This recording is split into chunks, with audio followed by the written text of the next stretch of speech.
안녕하세요. 가인지 경영자 그리고 직원 여러분. 오늘 다시 여러분을 만나뵙게 돼서 반갑습니다.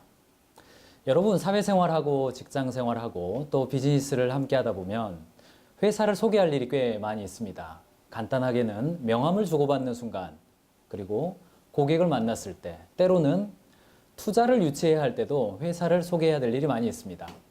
저는 개인적으로 많은 경영자들을 만나면서 회사 소개를 부탁받기도 하고 또 제 자신을 소개하기도 하는데 그때마다 느끼는 점이 하나 있습니다. 그것은 경영자임에도 불구하고 또 팀장급 이상임에도 불구하고 회사를 매우 효과적으로 설명하는데 많은 어려움을 겪고 있다는 사실입니다. 경영자 여러분들 어떻습니까? 회사를 소개하실 15초, 30초, 5분, 때로는 15분간 설명하실 수 있는 기본적인 뼈대를 가지고 계십니까?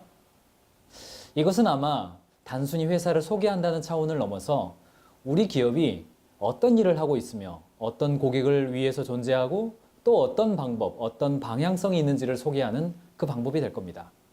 만약에 이 부분에 좀 어려움을 겪으신 분이 계셨다면 오늘 이 책을 저와 함께 나누면서 정리해 볼 수 있는 기회가 되길 바랍니다. 오늘 저와 함께 할 책은 피터 드러커의 최고의 질문이라고 하는 책입니다. 피터 드러커는 이 세상 사람이 아니죠. 이 세상을 떠난 지가 약 10년 정도 지났는데요.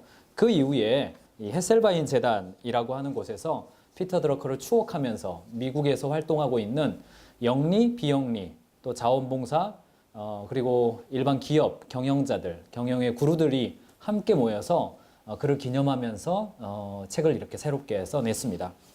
이 책에는 미국 최고의 리더들이 피터 드러커의 5가지 질문에 대해서 자기 자신 스스로가 답을 하면서 독자들에게 나는 이 질문에 대해서 이렇게 해석하고 이렇게 노력하고 있습니다.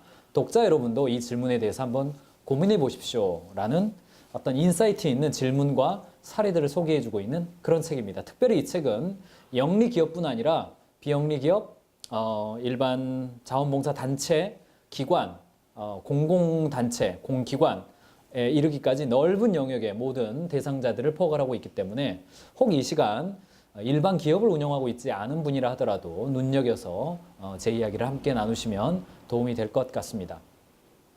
이 책에 이 프랜시스 헤셀바인 리더십 연구소를 주관으로 해서 출간이 됐는데요.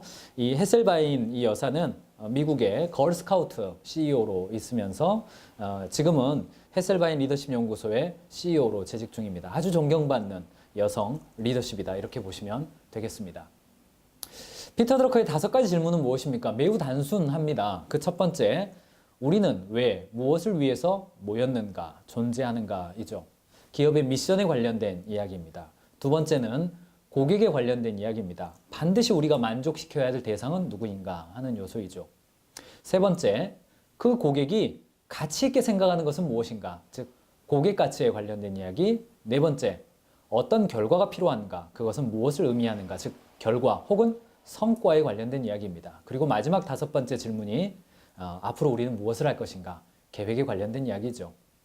질문 자체는 매우 쉽고 단순합니다. 하지만 경영을 해보신 분들은 아시겠지만 질문에 답하는 것은 한 번에 결코 답이 쉽게 나올 수 있는 것은 아니죠.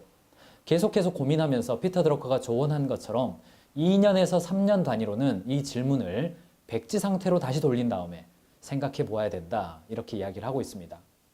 직원들과 함께 이 질문에 대해서 종합적으로 한번 생각해 보실 기회가 최근에 드물었다면 이 책을 한번 리더들과 함께 읽고 이 5가지 질문에 대해서 한번 생각해 보실 기회가 되었으면 좋겠습니다. 이 책의 후반부에는 한 10페이지 이상 분량에 이르기까지 질문과 답을 달 수 있는 워크시트가 이 책의 후반부에 수록되어 있습니다. 그래서 직원들과 함께 책을 함께 읽으시면서 후반부에 답을 달아보고 서로의 생각을 나누는 방식으로 책을 함께 하시기를 권해드립니다. 저와 함께 저는 이제 이 질문의 5가지 영역별로 경영의 구루들, 존경받는 리더들은 어떻게 조언을 하고 있고 또 그런 걸 실천하고 있는 케이스들은 무엇이 있는지 저와 간단하게 한번 나눠보겠습니다.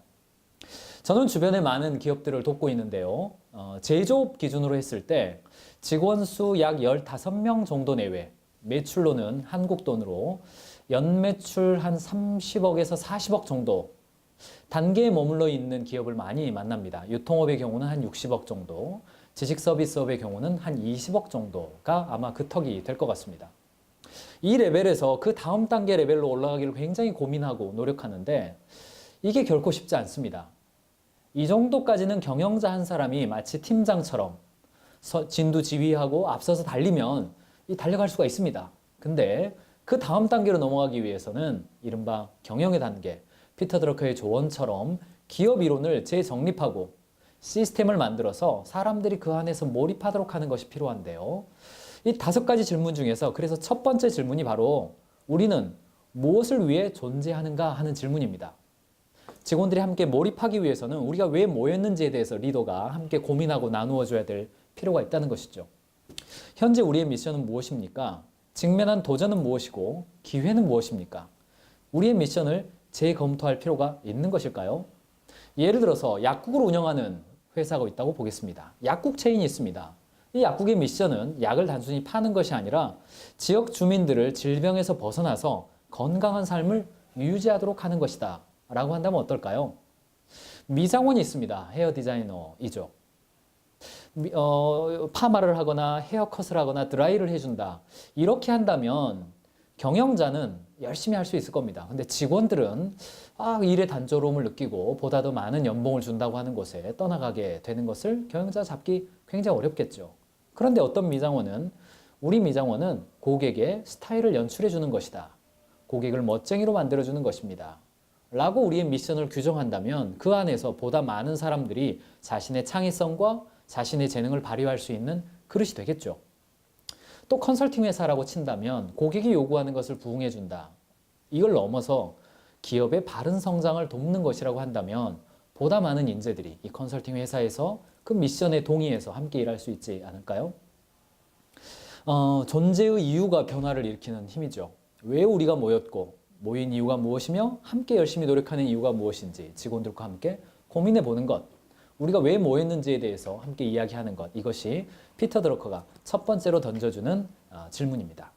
더불어서 이런 이야기를 합니다. 미션은 티셔츠를 입는 것만큼 쉬워야 한다라는 것이죠. 일반적으로 많은 기업들이 미션을 이야기하고 그것을 홈페이지에 담아 놓습니다. 저도 많은 기업들을 컨설팅하기 전에 그 기업을 사전에 조사할 때 꼭 보는 것 중에 하나가 홈페이지나 기업이 가지고 있는 페이스북 페이지, 블로그 등을 보게 됩니다. 거기에는 예외 없이 기업의 사명이나 핵심 가치, 즉 미션이 담겨져 있습니다. 근데 많은 경우는 이 미션이 사실 제가 읽어봐도 무슨 이야기인지 잘 몰라요. 또 이 미션은 꼭 이 기업에만 해당되는 것이 아니라 어느 기업에 갖다 놔도 그냥 동일한 그런 기업도 미션도 많이 있습니다. 미션을 정할 때 여러분이 정하신 그 미션이 마치 티셔츠를 입는 것처럼 매우 쉽고 강력하고 편하고 익숙하고 입에 익는 그런 미션인가 되돌아보아야 된다는 거죠. 짐 콜린스는 좋은 기업을 넘어 위대한 기업으로 또는 성공하는 기업들의 8가지 습관으로 우리에게 잘 알려진 경영의 구루입니다. 짐 콜린스는 이 2가지 책에서 공통적으로 이야기하고 있는 것이 있는데 그것은 바로 변하지 말아야 할 것과 변화를 위해 열려 있어야 하는 것을 잘 구별하더라라는 점이죠. 보존해야 될 핵심과 변화해야 될 다양성이 무엇인지 기업은 잘 구별해서 핵심 가치와 미션은 보존하고 사업의 아이템과 방향성과 사업 운영하는 형태 이런 것들을 계속해서 혁신해 나가야 한다 이런 이야기를 하면서 후반부에 이렇게 결론을 맺습니다. 핵심 가치가 명확하고 보존해야 될 미션이 명확한 기업일수록 변화에 자유롭더라. 다양한 시도를 하더라 라는 것이죠. 최고를 이루려면 제 위치를 벗어나게 만드는 압력에 노라고 말해야 하고 미션에 부합하지 않는 것들을 중단시키는 엄정한 규율이 있어야 한다는 것이죠. 즉 바뀌지 말아야 할 엄정한 규율이 명확할수록 아주 자유로울 수가 있겠죠. 짐 콜린스가 말한 것처럼 여러분 기업에서도 변화하지 말아야 할 것이 무엇인지 경영자가 먼저 알고 있고 그것이 직원들이 이미 알고 있다면 오히려 그 안에서 직원들은 자유로움을 느낄 수가 있을 것입니다. 더불어서 이 마셜 골드스미스 또는 켈리 골드스미스 이 부녀지간이죠. 이 리더십 센터에서는 이 피터 드러커의 미션에 대해서 개인적 차원으로도 적용할 필요가 있다. 이런 인사이트를 우리에게 주고 있습니다. 골드스미스의 이야기를 빌자면 우리는 위대한 질문을 조직에서는 매우 자주 이야기하는 반면에 개인에 대해서는 그렇지 못한 것이 사실이다. 직장과 가정에서 삶의 만족도를 끌어올리는 유일한 방법은 행복과 의미를 동시에 경험할 수 있는 여러 활동에 참여하는 것이다. 미국 갤럽 조사에 의하면 조직 가치와 개인 가치 두 가지를 비교했을 때 조직 가치가 분명한 어떤 조직과 개인 가치가 분명한 사람들이 모여있는 조직을 비교해보면 상대적으로 개인 가치가 분명한 사람들이 모여있는 조직이 오히려 조직 가치가 분명하고 개인 가치가 약한 조직보다 훨씬 너무 몰입도가 높다는 조사 결과는 우리가 알고 있죠. 그래서 피터 드러커가 던져주고 있는 이 미션에 대한 이야기를 조직에만 적용할 뿐 아니라 경영자로 한다면 각 개인들의 인생에 있어서의 미션은 무엇인가? 그들이 가지고 있는 최종적인 결과물은 무엇인가? 그래서 어떻게 해야 하는가? 이런 것들도 언급해 주어야 한다는 것을 우리에게 가르쳐주고 있습니다. 가인지 캠퍼스에서는 퍼스널 가인지 토크라는 프로그램을 통해서 조직의 가인지, 즉 가치, 인재, 지식 경영뿐 아니라 개인의 가인지, 개인의 가치, 인재, 지식 경영까지 함께 도와주고 있는 것도 바로 이런 맥락과 함께하고 있다라고 볼 수 있을 것입니다. 한 명의 예를 더 나누고 싶은데요. 이 홀스티라고 하는 회사를 창업한 아주 젊은 창업가입니다. 마이클 레드파르바르라는 사람인데요. 이 사람은 이 미션을 뭐라고 말을 했냐면 모든 각 개인의 인생은 아름답다라는 것이죠. 그래서 그 유명한 이 홀스티 선언문, 여러분 인터넷에서 매우 쉽게 검색할 수 있는 것인데요.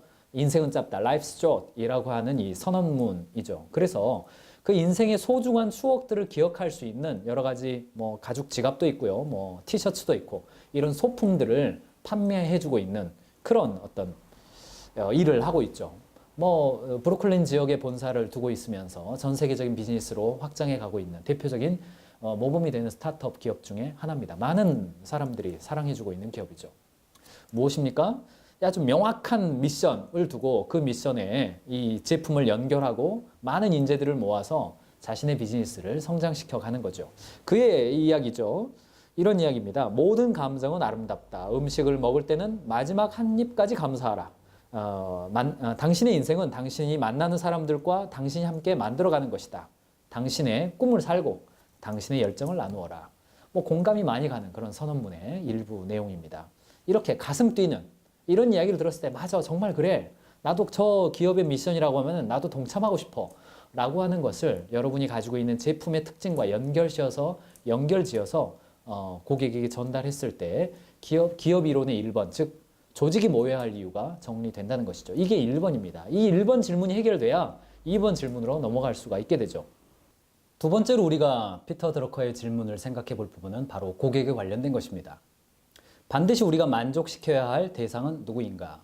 1차 고객은 누구이고 지원 고객은 누구인가? 또 그 고객은 가만히 있는 것이 아니라 변화하는데 그들은 어떻게 변화할 것인가 하는 것이죠. 1차 고객과 지원 고객 이런 용어가 나왔습니다. 이 드러커는요, 이 1차적인 고객을 소비자, 커스터머가 되죠. 그리고 지원 고객이라는 표현을 썼는데요. 이 표현은 뭐냐면 직원 또는 우리의 회원, 파트너, 중개자, 기부자, 비영리기관의 자원봉사자, 협력사 이런 부분들을 지원 고객이라고 여겼고요. 이런 부분들을 동료이자 파트너이자 고객으로 여겨야 한다라는 차원에서 이 supporting customer, 그러니까 지원 고객이다 이런 표현을 썼습니다. 요 좀 이따 이야기를 하고요. 1차 고객 이야기입니다. 이 primary customer인데요.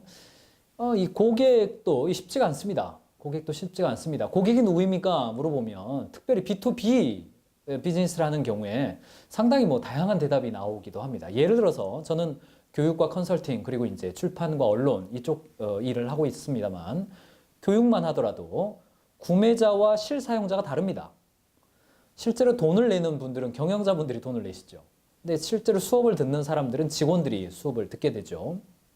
또 어떻습니까? B2B 비즈니스를 하는 경우에는 내가 이 볼펜을 만드는 회사에 이 안에 플라스틱을 납품하는 사람이라 하더라도 볼펜을 만드는 회사가 고객이지만 이 볼펜을 만들어서 실제로 파는 경우에는 최종 소비자가 또 따로 있습니다.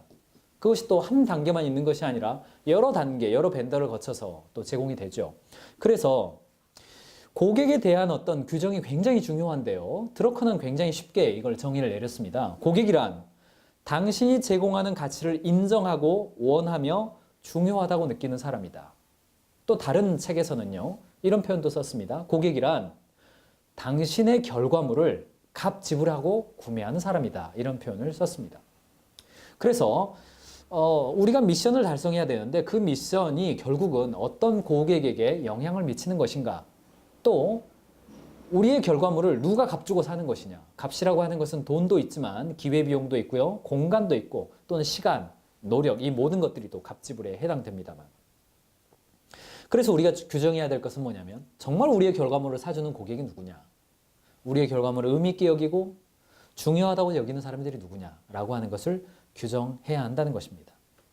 더불어서 이 고객은 계속해서 변화해가고, 또는 그 고객의 요구와 그 고객의 니즈 자체도 또 바뀌어가기 때문에 계속해서 그 고객이 어떻게 바뀌어가는지 이동 타겟, 즉 움직이는 어떤 대상자이기 때문에 계속해서 끊임없이 고객과 접촉을 해야 한다는 이야기를 교훈해주고 있습니다.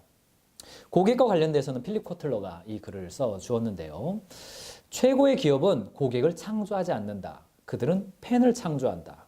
고객의 성공을 위해 얼마나 기여했는가가 결국 당신과 당신 조직의 성공을 결정할 것이다. 필립 코틀러는 이 마케팅 원론, 최근에 우리나라에서는 뭐 마켓 3.0이나 마켓 4.0 이 두 가지 책으로 또 최근에 많이 사랑받고 있지 않습니까? 코틀러의 조언처럼 정말로 고객이 우리에게 돌려다 주는 것, 고객이 얼마나 그들이 가치를 느끼고 고객이 만족했는지가 우리의 결과물이라는 점, 뭐 굉장히 우리 중심축에 두어야 되죠. 케이스로는 이 제프 인멜트, 잭 웰치의 후임으로 CEO가 된 분 아닙니까? 이 단순화 작업을 내렸습니다. 첫 번째가 린 경영하는 거죠. 고객을 모든 의사결정의 중심에 놓고 고객이 나머지를 끌어당기게끔 하는 그런 방식을 도입을 했죠. 작은 기업이 하고 있는 기업 방식이죠. 근데 이 대기업이 적용을 했던 거 아닙니까? 또 고객 집중이죠. MOT, 진실의 순간에 집중해서 고객이 뭐라고 말을 했다면 거기에 대해서 예스라고 말할 수 있도록 하는 조직의 변화. 서비스에 집중하고 또 기술력으로 고객에게 독특한 서비스를 제공하는 것을 목표로 삼고 달려가고 있는 것으로 지금 소개가 되어지고 있습니다. GE 하면 얼마나 큰 회사입니까? 글로벌 기업입니다만 그 기업조차도 린 경영 방식, 그러니까 스타트업이 사용하고 있는 작은 점조직 단위에서의 고객의 요구를 맨 꼭지에 두고 그걸 해결하기 위해서 나머지를 종속시키는 그 방식의 경영으로 지금 고객 중심 경영을 시행하고 있습니다. 지금 GE의 경우는요, 새로운 또 부흥기를 맞이해서 성장하고 있는 시기이기도 하죠. 세 번째 질문으로 넘어가 보죠. 세 번째 질문은 바로 이 고객의 가치에 대한 이야기입니다. 그들은, 즉 고객은 무엇을 가치 있게 여기느냐 하는 것입니다. 1차 고객과 지원 고객이 원하는 가치는 무엇인가? 고객으로부터 우리가 얻어야 할 지식, 또 노하우는 무엇인가? 또 정보는 무엇인가? 또 그 지식을 얻기 위해서 내가 할 일은 무엇인가 하는 것입니다. 고객으로부터 얻어야 될 가치를 얻기 위해서 사실은 여러 가지 활동들을 합니다. 예를 들자면 이 FGI라는 걸 하죠. 포커스 그룹 인터뷰. 고객을 불러 모아서 그들이 대화하게 하고 제3의 공간에서 사용자나 마케터가 그 대화들을 엿듣는 방식의 일반적인 고객 조사 방식이죠. 근데 여기에 의문을 던집니다. 많은 사람들이 충성 고객을 불러서 이 이야기 해달라고 그러면 쌩한 이야기 잘 안 한다는 거죠. 그래서 이른바 우리는 고객이 원하는 가치, 고객 가치를, 그러니까 그들이 무엇을 원하는지를 알기 위해서 고객이 있는 곳을 가서 듣는 것이 아니라 관찰하는 방식을 얘기를 하죠. 우리에게 알려진 책 관찰의 힘을 보면 전 세계적으로 브랜드들을 돕는 또 상품을 제안하는 컨설턴트들이 어떻게 고객을 관찰하는지에 대한 얘기가 나와 있습니다. 여행을 간다면 그 여행의 관광지와 그 여행 현지에 있는 사람들이 소개하는 곳을 가지 말고 그 현지에 있는 사람들의 라이프 스타일을 쫓아가라. 예를 들어서 한국에 시장 조사를 온 어떤 브랜드 매니저가 있다면, 마케터나 경영자가 있다면 명동이나 남대문 인사동을 갈 것이 아니라 고객의 동선상에서 출근을 함께 해보라는 거죠. 예를 들면 수원에서 지하철 타고 신도림을 지나 가산 디지털 단지 출근을 함께 해보라는 것입니다. 그래야 한국 사람들이 어떻게 아침을 맞이하고 아침 식사를 어떻게 하고 아침 9시에 어떤 몸부림이 있고 점심시간에 디지털 단지에 있는 이 중소기업 직원들, 수많은 직원들이 어떻게 점심 식사를 하고 오후에는 어떻게 보내며 저녁에는 어떻게 퇴근하는지를 알 수 있다는 것이죠. 그것을 하지 않은 채 명동, 인사동, 홍대만 가서는 실패할 가능성이 높다는 것입니다. 마찬가지로 기업이 고객의 니즈를 알기 위해서, 고객 가치를 알기 위해서는 고객을 불러다가 특정한 장소와 시간을 내서 알 것이 아니라 고객의 라이프 스타일을 따라가서 그들을 뒤쫓아 다녀야 된다는 것입니다. 제가 알고 있는 어떤 기업에서도 이른바 역할 바꾸기, 고객 뒤따르기라는 컨셉을 통해서 쉬는 날 회사의 임원들이, 리더들이 카트를 끌고 매장을 다니면서 고객과 함께 그 동선을 다니는 것으로 아주 유명한 이야기죠. 고객 가치를 조사할 때, 고객 가치를 이해할 때 또 하나 유의해야 될 점이 있는데 그것은 바로 고객이 가치 있게 여긴다고 믿고 싶은 것과 실제로 고객이 요구하는 것은 차이가 있다는 사실입니다. 고객이 표면적으로 표방하는 구매의 이유와 실제 구매의 이유가 다르다는 것이죠. 그래서 일반적으로 물어보면 한두 마디 물어보면 대답하는 것과 실제로 구매 의사는 다르다는 것입니다.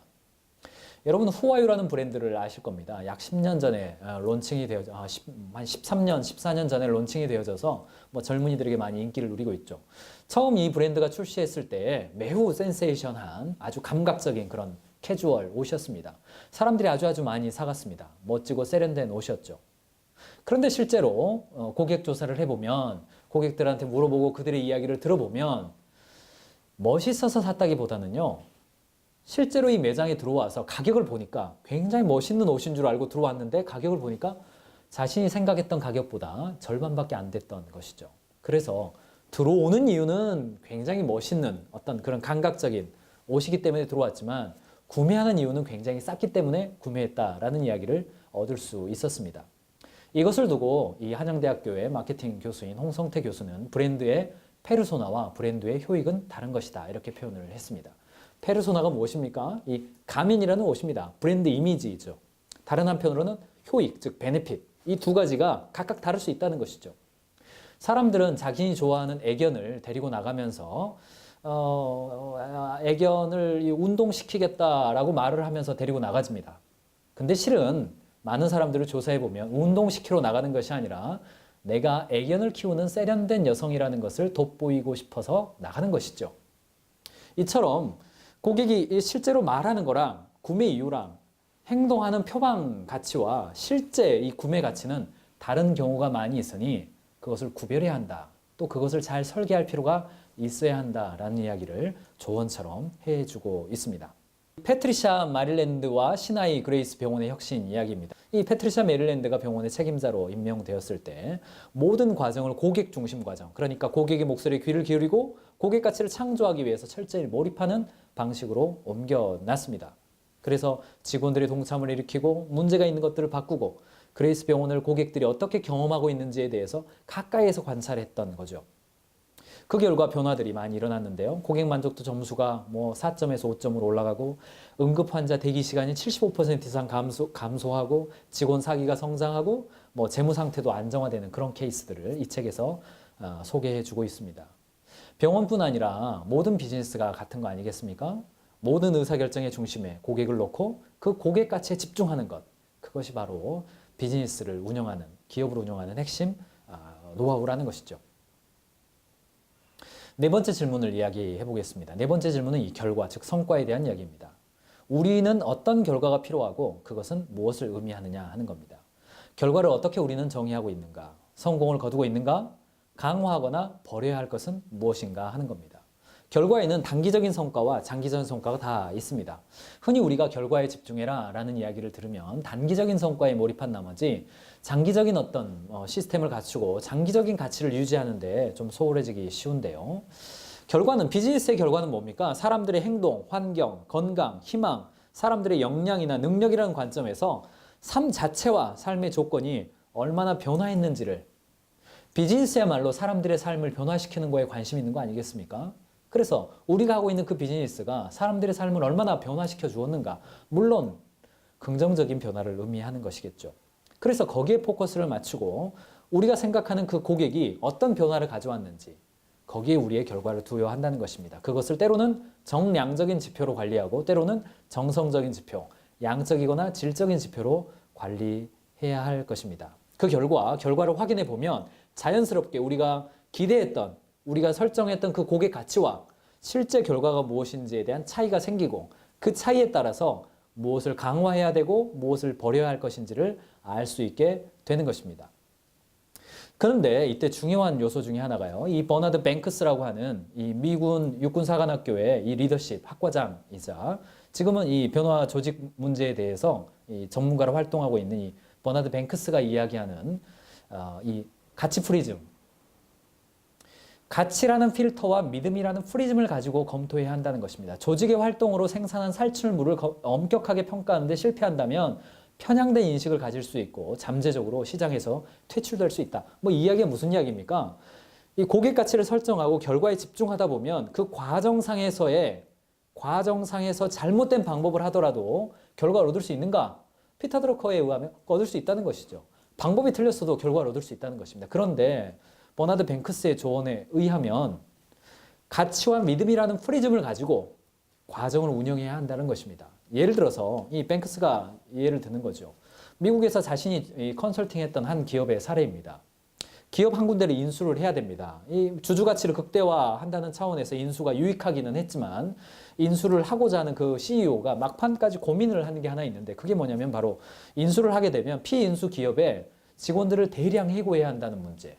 또 그 피인수 기업이 여러 가지 협력 업체와 파트너십을 맺었던 다양한 거래처들과의 관계가 끊겨져야 한다는 사실. 그 두 개가 필수 불가결한 조건으로 전략으로 제시되었기 때문에 인수할 건지 말 건지 이 기업이 가지고 있는 핵심 가치로는 사람들의 삶을 풍요롭게 하고 보다 많은 사람들이 행복을 얻도록 하는 것이 핵심 가치였는데 과연 이것을 주주가치 극대화나 단기적인 성과를 위해서 인수를 할까 말까 마지막에 고민해서 결국은 인수하지 않기로 결정했다는 스토리를 소개를 합니다. 결국은 이 회사는 직원들이 그 사실 자체에 자부심을 느끼면서 인수했을 때보다 인수하지 않고 직무 몰입, 직원들이 굉장히 행복하게 근무했다는 사례를 소개해주고 있습니다. 여러분 어떻습니까? 기업이 운영하다 보면 과정상에서 우리가 가지고 있는 핵심 가치나 우리의 어떤 믿음, 우리가 가지고 있는 원칙들을 딱 한 번만 어기면 될 것 같은 조금 이거를 좀 양보하면 될 것 같은 그런 일들이 일어나죠. 일어날 수밖에 없습니다. 크고 작은 일들이 일어납니다. 그런데 드러커의 조언에 의하면 결과를 얻을 때 가치라는 필터와 믿음이라는 프리즘, 결과 검토법이라고 불리죠. 이것을 가지고 결과를 운영해야 한다. 그래야 기업의 장기적으로 보면, 기업의 장기적인 피드백으로 볼 때 그것이 회사에게 유익을 가져다 주는 것이다 라는 조언을 해주고 있습니다. 마지막 5번째 질문입니다. 이 계획에 관련된 것입니다. 앞으로 우리는 무엇을 어떻게 할 것인가? 미션을 바꿔야 되는가? 우리는 어떤 목표를 가지고 운영해야 하는가? 라는 문제입니다. 계획을 세우는 과정 있죠. 이 합리적으로 계획을 세우죠. 미션에 근거해서 목표를 세우고 세부 목표가 나오고 실행 방법이 나오고 예산이 수립되고 계획이 적절한가 평가를 해보는 이 계획을 세우는 방법이죠. 이 6가지의 계획 어떤 필터가 되는데요. 여기서 중요한 것은 결국 미션에서 세부적인 실행 방법이 잘 얼라인먼트가 되어져 있느냐 이거 보아야 된다는 것이죠. 계획을 세우기 위해서 우리가 뭐 맨 처음 하는 일이 아니기 때문에요. 새로운 계획을 세우기 위해서는 이 5가지 요소를 검토해 보라고 그러죠. 첫 번째, 폐기해야 될 게 무엇인가? 두 번째, 집중해야 될 것이 무엇인가? 세 번째, 혁신해야 될 것. 네 번째, 위험을 감수해야 될 것. 마지막 5번째, 어떤 계획 자체에 대한 어떤 분석. 이 5가지 요소를 잘 검토하면서 하라는 조언을 우리에게 해주고 있습니다. 이 계획에 관련돼서 제가 여러분과 함께 나누고 싶은 또 강조하고 싶은 것 중에 하나는 바로 이 책임과 역할이라는 부분입니다. 여러분은 어떻습니까? 직원들과 또 팀장들, 본부장들과 함께 일을 할 때 책임과 권한의 문제를 어떻게 다루고 계십니까? 대원칙이 있습니다. 책임이 있는 곳에 권한이 있죠. 또 권한이 부여된 곳에 책임이 같이 가야 되는 것이죠. 근데 경우에 따라서 경영자가 책임을 주면서 일일이 다 컨펌을 받고자 하는 책임을 주되 권한은 안 주는 거죠. 이거 굉장히 힘든 일 아닙니까? 이거 어떤 의미에서는 좀 이거 좀 뭐랄까요? 좀 야비한 거죠. 이 책임은 엄청 주고 권한을 안 주니까 밑에서 일한 사람들이 일할 맛이 나겠습니까? 반대로 권한은 주면서 권한은 다 주었어요. 근데 책임은 묻지 않아요. 피드백하지 않는 거죠. 그러면 이 경영자의 인내심 테스트하는 것도 아니고 자기는 마음대로 하는데 결과를 내가 확인할 수 없기 때문에 또 경영자가 좀 힘들어지는 거죠. 그래서 대원칙은 책임이 가면 권한도 가고요. 권한을 회수하면 책임도 회수하는 것이죠. 이게 대원칙입니다. 그래서 제가 여러분에게 공유하고 공감하고 싶은 것은 바로 이 일과 사람과 시간을 일치시키라는 것입니다. 일을 주었어요. 책임을 주었습니다. 그러면 사람, 누가 이 일을 해야 될지 사람을 명확하게 하고 붙여주어야 할 사람이 있다면 붙여주고 마지막으로 시간을 명확하게 하는 것입니다. 즉 책임을 주는 것이죠. 권한을 주었다면 사람을 붙여주고 책임을 묻는 것입니다. 한 달 이내에 마무리되기를 원한다. 일주일 이내에 마무리되기를 원한다. 1년이기를 원한다. 내가 기다릴 수 있는 시간이 이 정도다. 이 세 가지가 어느 하나라도 빠져 있다면 책임과 권한, 즉 역할과 책임에 대한 것은 미스매치가 되고 어느 한 사람이 이게 좀 손해 감정을 느끼게 되는 그런 상태가 되죠. 일, 사람, 시간 이 세 가지는 세트입니다. 5가지 질문을 다 다루었습니다. 이 책의 후반부에는 그래서 변혁적인 어떤 리더십을 위한 8가지의 지표 이야기도 나오고요. 개인의 어떤 성향과 방향성에 따라서 어떻게 이 리더십을 적용해야 할지에 대한 다양한 사례들도 나오고 있습니다. 하지만 무엇보다도 이 책을 통해서 우리가 얻는 중요한 것은 피터 드러커가 기업 이론을 이야기할 때 던져주고 있는 5가지 질문입니다. 첫 번째요, 미션. 두 번째, 고객. 세 번째, 고객 가치. 네 번째, 결과. 5번째, 계획. 왜, 무엇을 위해서 존재하는가? 반드시 만족시켜야 할 대상은 누구인가? 그들은 무엇을 가치 있게 생각하는가? 어떤 결과가 필요하며 그것은 무엇을 의미하는가? 앞으로 우리는 무엇을 어떻게 할 것인가? 이 5가지 질문을 리더들과 함께 올 여름 휴가 즈음해서 함께 토의해 보시고 여러분 회사가 가지고 있는 고객 그리고 우리의 목표, 우리가 지금 해야 할 어떤 방향성 이 무엇인지 함께 토의해 보시기 바랍니다. 더불어서 가인지 경영에서 여러분과 함께 공유하고 있는 가치 경영, 인재 경영 그리고 지식 경영과 연결지어서 기업 이론을 어떻게 정리할 것인지 생각해 보시기 바랍니다.